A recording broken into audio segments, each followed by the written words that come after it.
Dice el Señor, y esto es muy importante porque es una oración que está haciendo momentos antes de llegar hasta la cruz, así que es una oración intercesora, es una oración en la que está poniendo delante de su Padre una especie de testamento de última petición, y por tanto, dadas las circunstancias en las que esta oración está hecha, a mi modo de ver, recalca mucho la importancia que tiene. Así que yo creo que estas palabras todavía adquieren, por el momento en que están dichas, mucha más relevancia. Dice, a partir del versículo 20, dice, pero no ruego solamente por estos, sino también por los que han de creer en mí por la palabra de ellos, para que todos sean uno, como tú, Padre, en mí y yo en ti, que también ellos sean uno en nosotros, para que el mundo crea que tú me enviaste. Yo les he dado la gloria que me diste para que sean uno, así como nosotros somos uno. Yo en ellos y tú en mí, para que sean perfectos en unidad, para que el mundo conozca que tú me enviaste y que los has amado a ellos como también a mí me has amado. Padre, aquellos que me has dado, quiero que donde yo esté, también ellos estén conmigo, para que vean mi gloria que me has dado, pues me has amado desde antes de la fundación del mundo. Padre justo, el mundo no te ha conocido, pero yo te he conocido, y estos, está hablando de nosotros, han conocido que tú me enviaste. Les he dado a conocer tu nombre y lo daré a conocer aún, para que el amor con que me has amado esté en ellos y yo en ellos.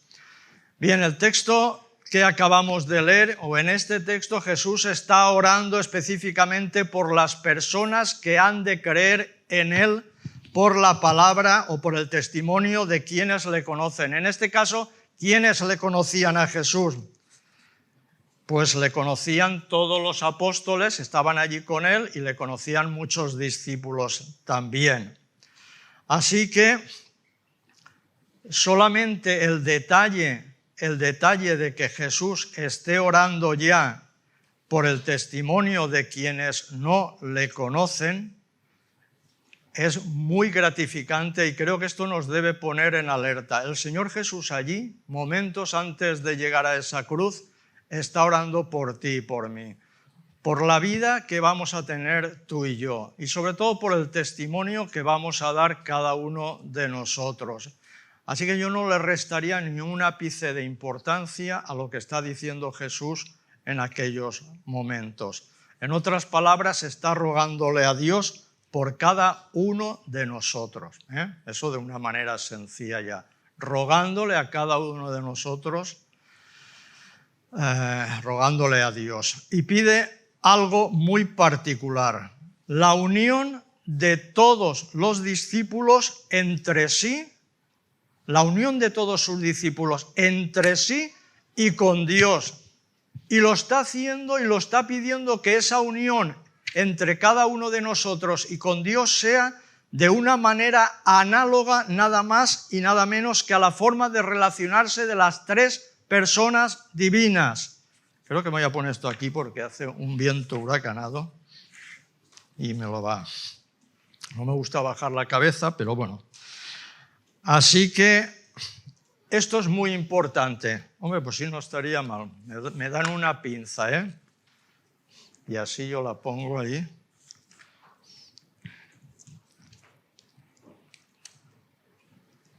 Muy bien. No sé. Bien. Ahora, es verdad que nos relacionamos a la manera como se relaciona el Padre con el Hijo y el Hijo con el Padre y el Espíritu Santo con ellos. Aquí Jesús está poniendo el listón súper alto, porque la relación entre el Padre y el Hijo es muy importante y es de una infinitud que no llega hasta nosotros. Es un amor que nunca podremos tener aquí, pero sí que al menos debemos de intentar. Es un amor que sí que formará parte de nuestra vida cuando estemos todos con Él. Porque es impresionante, es que decir, en la Trinidad el Padre ama al Hijo de una manera entrañable que no podemos ni imaginar. El Hijo ama al Padre de otra manera entrañable, infinita, que no podemos ni imaginar. Y de ese amor entre el Padre y el Hijo surge un viento huracanado que es el Espíritu Santo de Dios, el Espíritu del amor que viene hasta nosotros y nos inunda y hace crecer en nuestros corazones la idea de Dios y abre nuestros corazones al amor de Dios.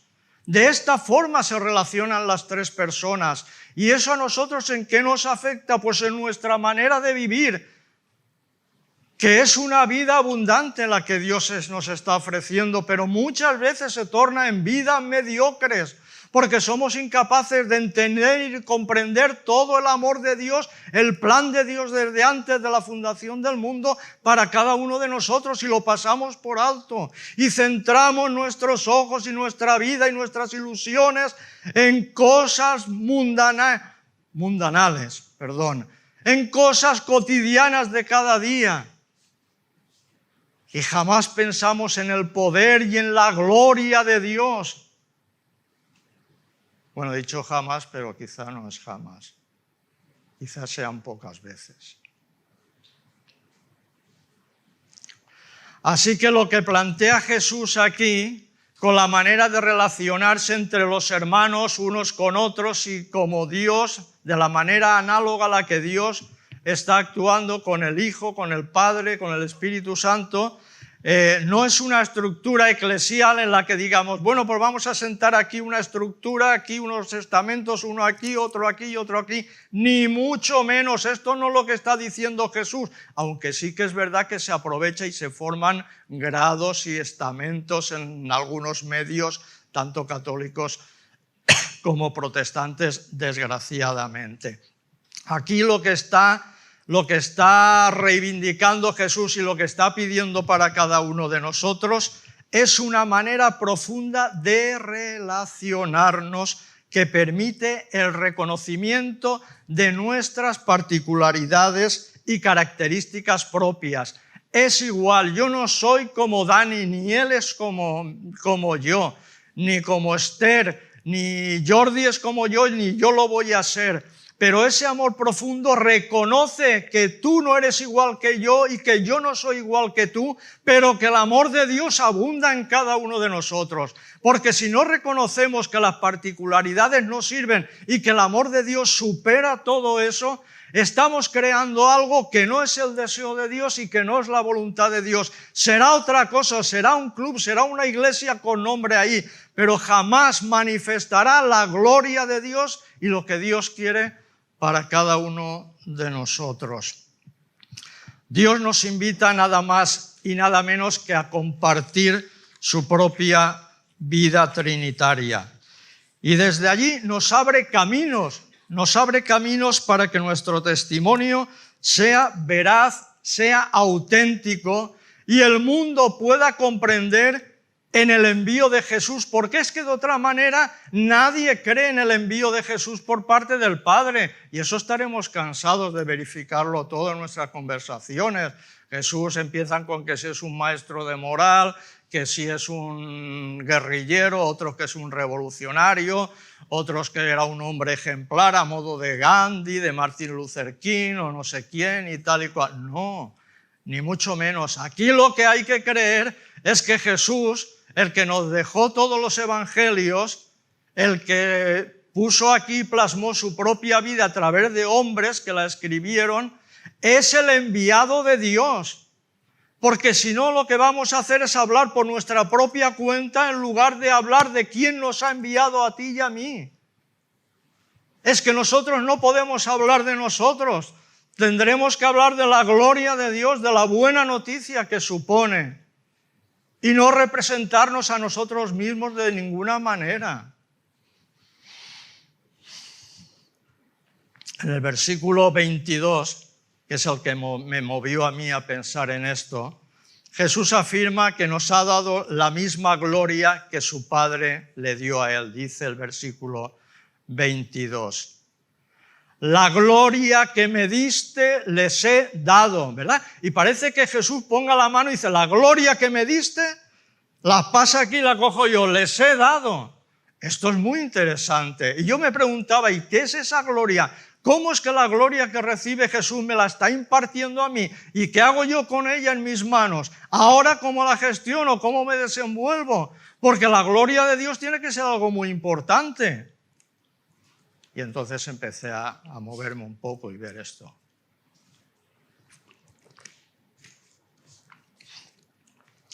¿En qué consiste esa gloria? Que sería lo más importante del tema. ¿En qué consiste esa gloria?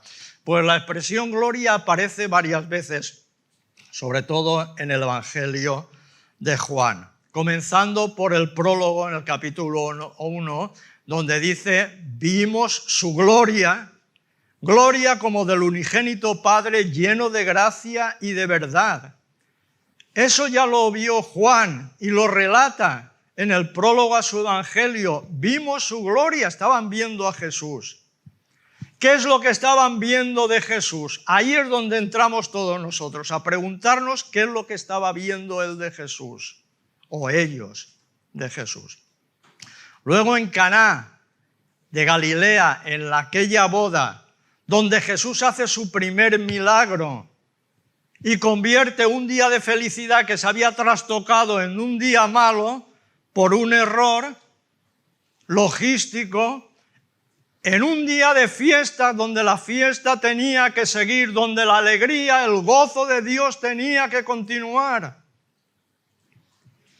Y cuando hace ese milagro dice, y manifestó su gloria, ya podemos ir sacando de ahí cositas, manifestó su gloria, y sus discípulos creyeron en él.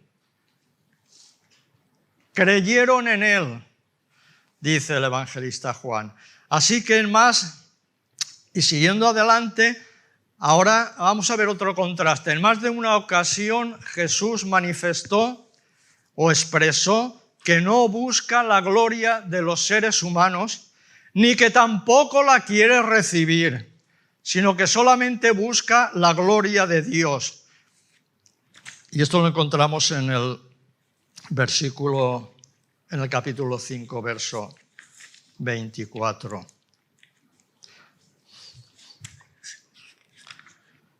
Dice, gloria de los hombres no recibo, pero yo os conozco que no tenéis el amor de Dios en vosotros. Dice, gloria de los hombres no recibo, pero vosotros no tenéis el amor de Dios. Yo he venido en nombre de mi Padre y no me recibís. Para ellos era una cuestión dura que dijese que venía en el nombre de Dios y no lo quieren recibir. Cierran sus corazones, no hay apertura a conocer y a ver ese hombre si en realidad viene de parte de Dios. No quieren, es blasfemia para ellos, no lo admiten. Dice Jesús, pero si otro viniera en su propio nombre, a ese recibiríais. Claro, eso ya es más racional. A ver quién viene a ofrecernos aquí cosas importantes. Es un hombre y además es él el que las entrega. Eso es más tangible. Eso sí que se puede creer, que venga un hombre aquí a darnos beneficios, a hacer cosas importantes, no que nos diga que viene de parte de alguien que no nos lo creemos. Dice, ¿cómo podéis vosotros creer? Pues recibís gloria los unos de los otros y no buscáis la gloria que viene del Dios único. Así que un apunte muy pequeñito.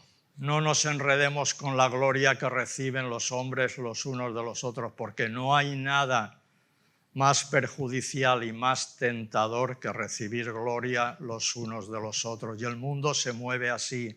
Y esto es lamentable decirlo, pero se mueve entre los medios evangélicos y en otros medios.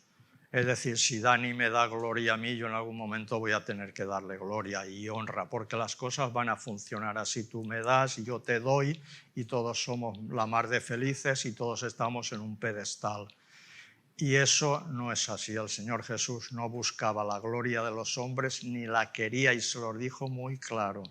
Gloria de los hombres no recibo, así que os la guardáis.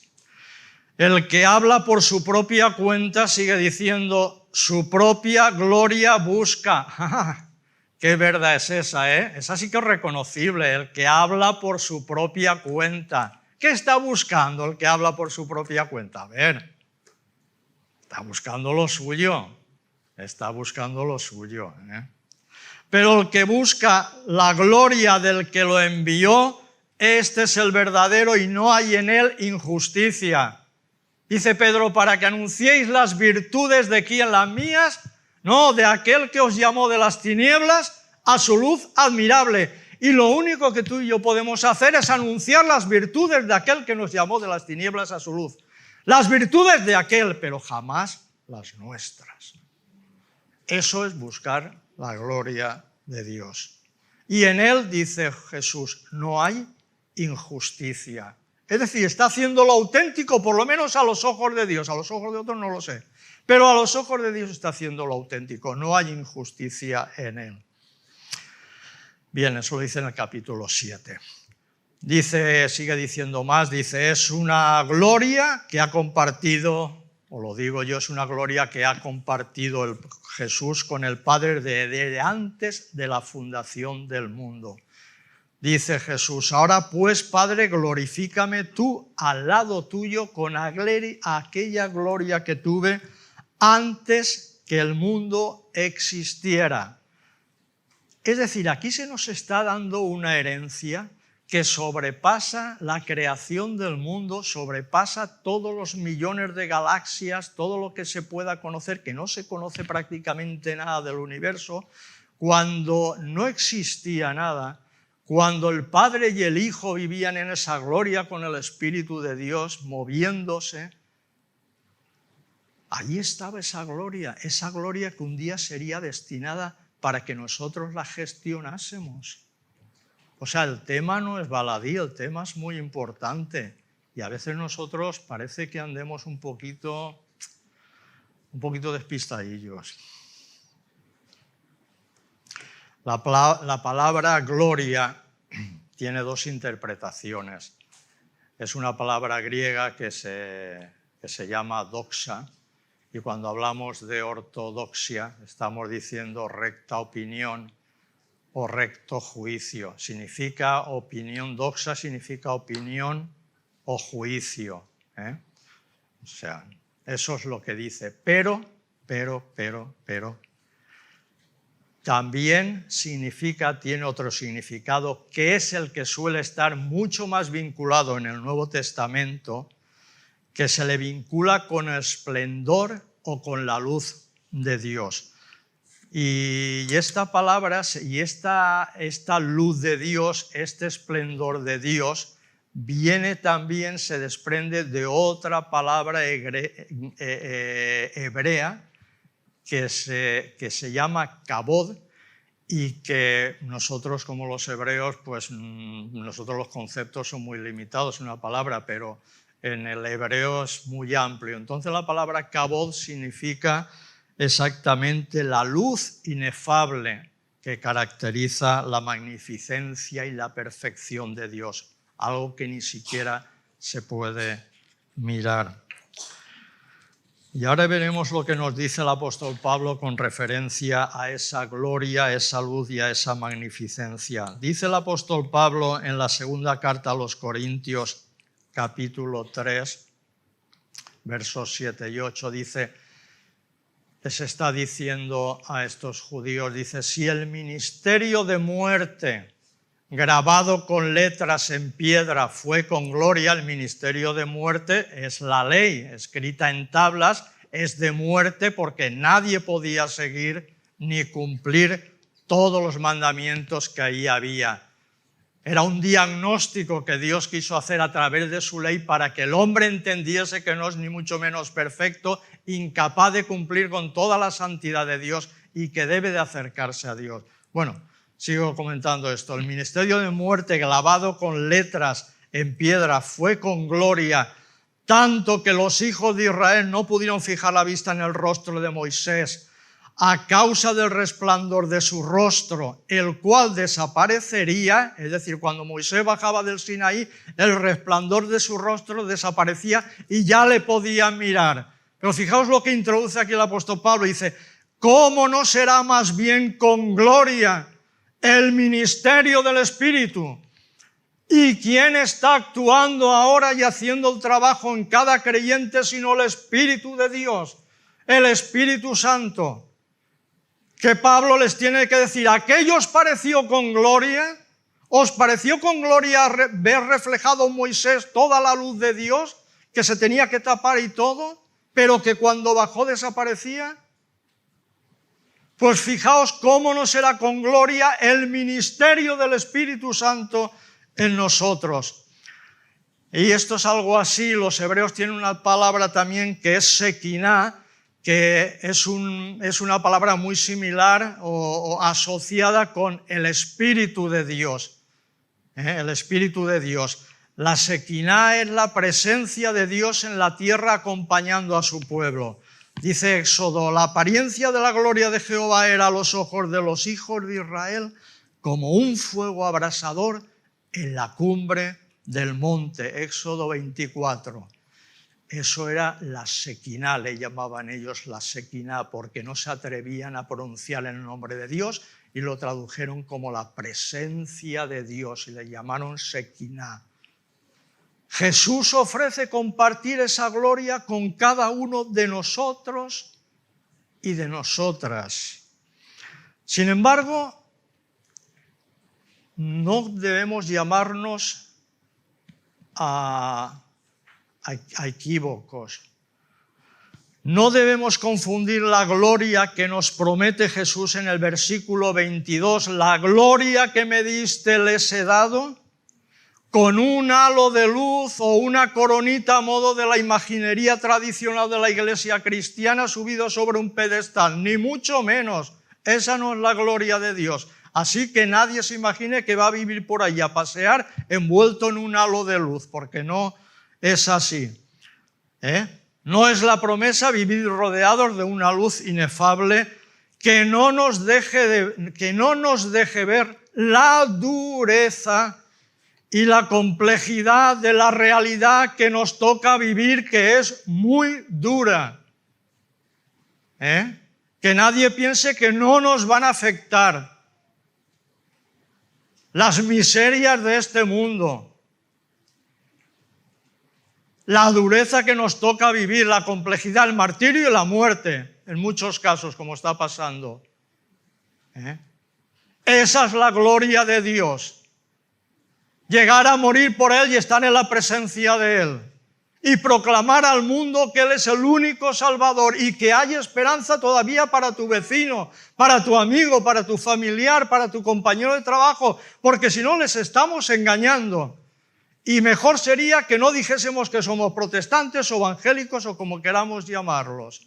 Porque la gente necesita ver la gloria de Dios y la tiene que ver en cada uno de nosotros. Lo que nos está hablando aquí Jesús, nos está haciendo es una invitación a compartir una manera justa de vivir. ¿Cómo la vivió Él? Ay, ahí sí que se puede ver la gloria de Dios. Cómo vivió una vida que es propia de Jesús. Y lo que caracteriza la gloria de Jesús, sabemos, yo creo que sabemos lo que es su justicia, su misericordia, su amor y su fidelidad. Esa es la justicia de Dios y la gloria de Dios. Y compartir esa gloria es algo que solo se puede lograr, porque todos estaremos diciendo, pero ¿cómo vamos a lograr eso si a mí ya me resulta difícil esto o lo otro?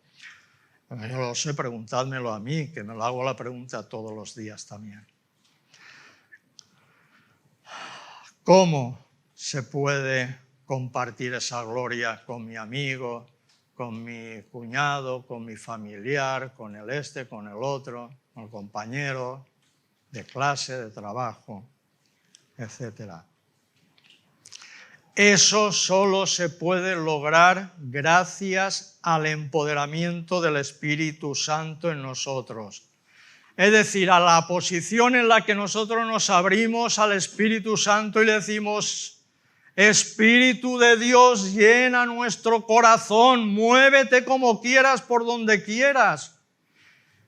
Y haz que el poder de la gloria de Dios se manifieste de alguna manera como tú quieras en los demás, en los que me conocen. Porque si tú no lo haces, yo no lo voy a poder hacer. La gloria de Dios es que andemos en justicia a la manera de Jesús. Y que toda la humanidad abra su corazón a Él, pueda abrir su corazón a Él por la obra del Espíritu Santo, que es el único que va a transformar esos corazones. Y es un regalo de Dios, y ahí no podemos olvidarlo. La gloria de Dios es un regalo que ha dejado Él en nuestras manos, que lo pasa a nuestras manos. Pero es un regalo de Dios que nos da por su Espíritu, pero a la vez es un compromiso que debemos asumir en fe, porque si no lo asumimos en fe, no lo vamos a creer. Primeramente nosotros vamos a ser los más descreídos. ¿Cómo va a creer el otro que habla con nosotros? Si no ve nada en nuestro testimonio, dice, pues para esto me quedo como estoy. ¿Dónde está la buena noticia aquí? Que me estás hablando y que me dices, si es que no la veo. Bien, cuando nuestra comunión está marcada por este tipo de gloria, que acabamos de ver, andar en justicia, en misericordia, en perdón, todo esto que hemos dicho, el mundo se da cuenta, el mundo te señala enseguida, se da cuenta y además toma nota de ello, que no somos tontos, nadie es tonto en la calle, se da cuenta de ello. Cuando esta comunión está marcada con este tipo de gloria y toma nota de ello y facilita la fe de los demás, es que se la facilita de verdad con nuestra actuación, con nuestro testimonio. Facilita la fe de los demás y los evangeliza en el sentido más profundo de la expresión. ¿Por qué? ¿Por qué los evangeliza en el sentido más profundo de la expresión?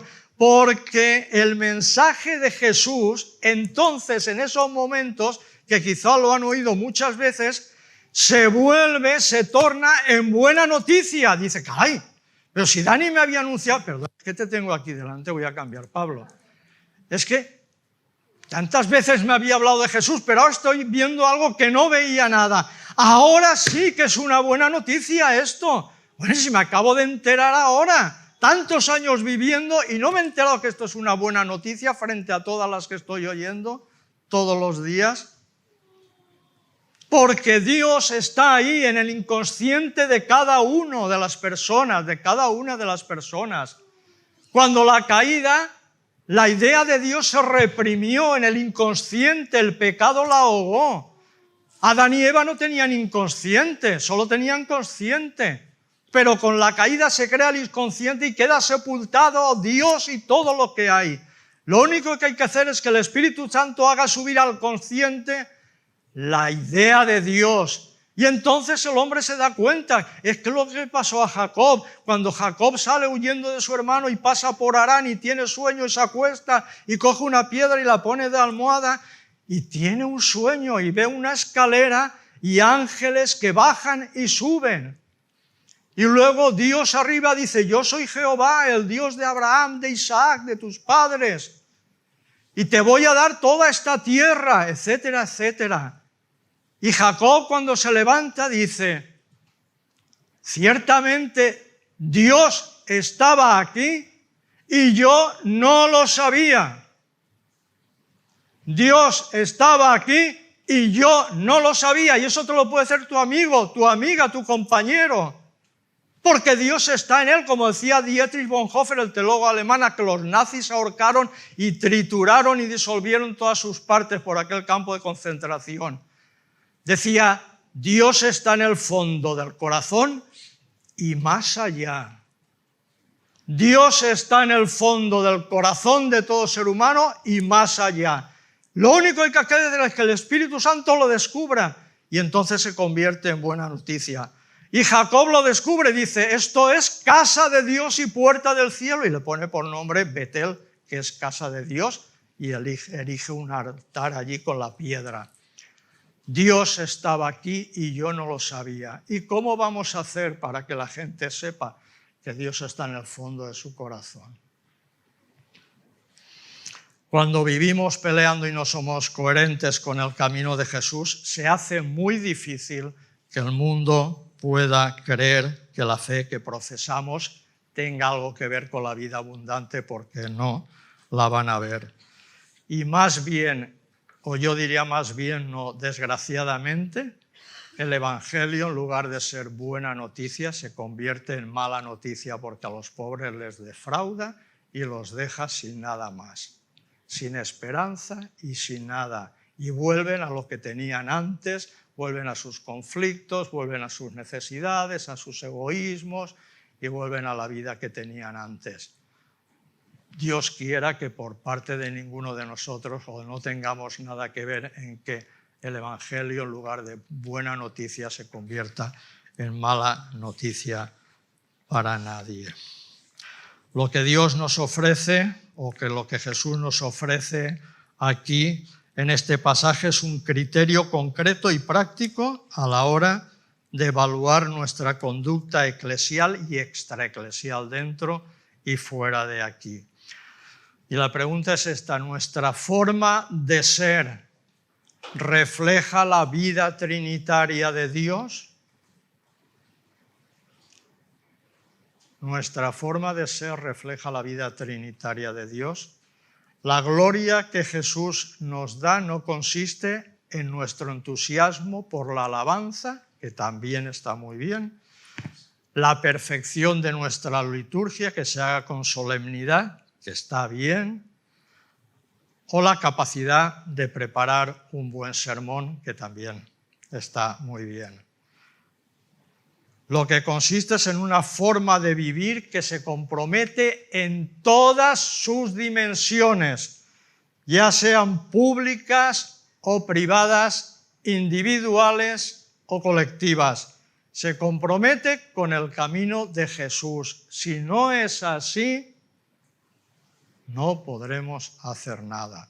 Y en el versículo 26 Jesús promete algo más, que es un gran consuelo para nuestras incoherencias e imperfecciones, que Él seguirá dando, dice el versículo 26, y seguiré aún anunciando el nombre de Dios y el carácter de Dios. Así que en otras maneras Jesús se compromete a persistir y a insistir, y no se da por vencido, sino que por su Espíritu sigue revelándonos el amor de Dios, el carácter de Dios. Y a pesar de nuestros fracasos y del hecho de que muchas veces el mundo no detecte nada en nosotros, poco o nada en la forma de ser de Dios en nuestras vidas, Jesús quiere que estemos con Él y demos testimonio al mundo. Donde yo esté, Padre, quiero que ellos también estén, para que el mundo me conozca, para que el mundo crea que tú me enviaste. Así que deseamos, el Señor desea que conozcamos a Dios de una manera profunda y vivificante, y si esto no lo hacemos, nuestro testimonio se queda muy diluido. Y la vida de Dios sigue abierta ahí. La vida de Dios sigue abierta para ti y para mí por algo importante, porque fluye de la gracia de Dios, que es el gran regalo de Dios al hombre, y de su amor infinito e incontenible, que a través del Espíritu Santo, el neuma, el viento, que es lo que significa esa palabra, llega hasta nosotros y nos hace movernos. ¿Tenemos la vida de Dios en nosotros? Si tenemos la vida de Dios tal como lo expresa Jesús en Juan 14, 23, que dice: el que me ama mi palabra guardará, y mi Padre le amará, y vendremos y haremos morada con él. ¿Es así? Es así. Tenemos la morada de Dios, de la Trinidad, en cada uno de nosotros. Si la tenemos, la pregunta para finalizar sería la siguiente: ¿estamos dispuestos a que la gloria de Dios en nosotros sea una auténtica buena noticia? Que la gente se alegre de que por fin ha encontrado a Dios. ¿Estamos dispuestos a eso? ¿O los vamos a dejar tendidos, tirados en la cuneta como el que no recoge a un accidentado? Porque depende de ti y de mí. ¿Estamos dispuestos a que la gloria de Dios sea una buena noticia y no se torne en mala noticia? Pues que el Señor nos bendiga y nos ayude a que eso sea una realidad en nuestra vida. Si sobre todo no nos olvidemos, la gloria siempre es para Dios, no para lo que yo hago, ni mucho menos. Amén.